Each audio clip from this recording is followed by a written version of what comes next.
Good day, everyone. Welcome to the University Faculty e-learning series. In this session, we will explore how to use Google Classroom with our university Google Workspace account as a learning management system.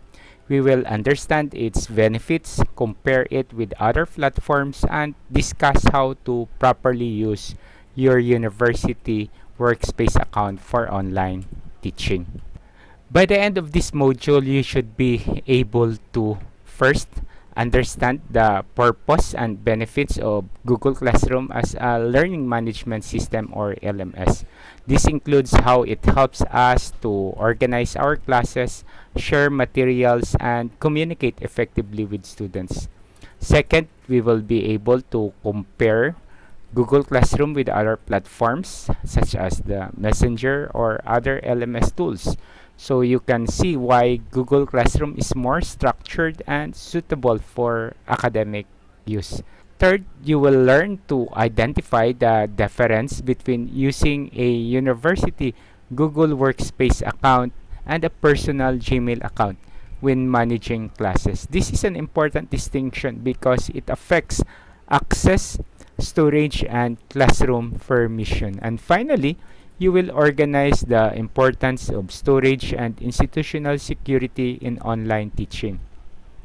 How using your university Google Workspace account provides not only larger storage capacity, but also ensures data privacy and proper academic record management.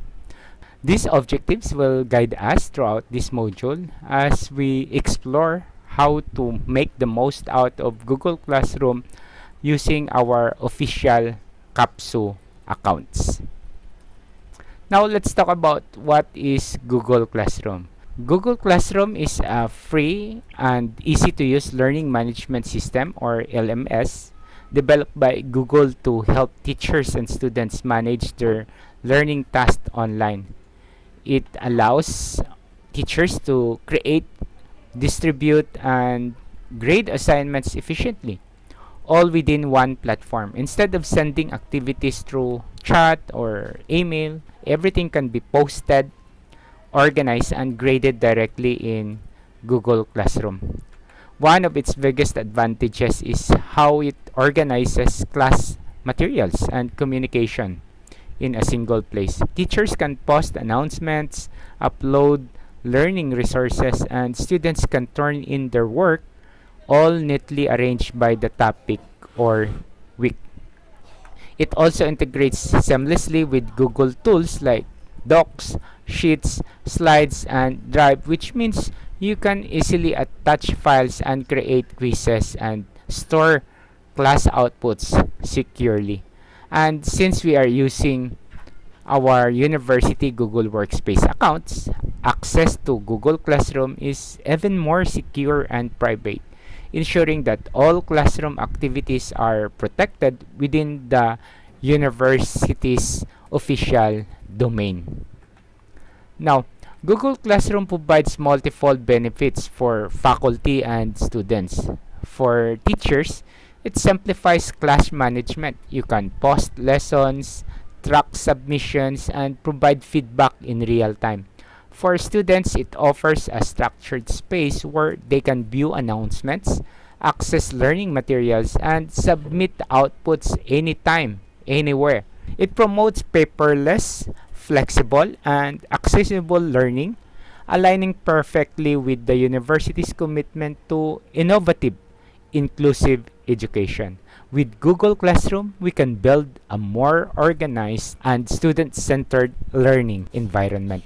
So when we compare Google Classroom to other learning management systems such as Moodle or Canvas and to communicate tools like Messenger, we see clear differences. Moodle and Canvas are powerful but often require installation, server setup, or subscription fees. Messenger, while convenient for chatting, lacks proper class organization, grading tools, and submission tracking. Google Classroom, on the other hand, is free, integrated with Google Workspace, and simple to use, offering structure and functionality without the complexity. This balance makes it the most practical LMS for our university community. When setting up your Google's Classroom, it's best to use your university Google Workspace account rather than your personal Gmail. Your Workspace account, managed by the University MIS office, includes your official institutional email. For example, name@capsu.edu.ph. This setup ensures security, proper data management, and alignment with our university's digital learning policies. One major advantage is storage. Each university workspace account comes with 2 terabytes of Google Drive storage, ideal for uploading lecture videos, student outputs, and learning materials. In contrast, a personal Gmail account only provides 15 gigabytes of free storage shared across Gmail, Drive, and Photos. While you can upgrade by paying monthly, your CAPSU account already provides this capacity for free. Another key benefit is collaboration. Because both teachers and students use official CAPSU accounts, sharing files, assigning tasks, and joining classes becomes seamless and secure. If you don't have your official CAPSU Google Workspace account, you may request it through your campus MIS chairperson or directly from the university MIS director. For students, accounts requests should be made through their respective department or college offices. To process the request, make sure to provide the following details: last name, first name, middle name, course and year, student ID number. Once verified, your account or student's account will be created and activated for use in Google Classroom and other workspace tools.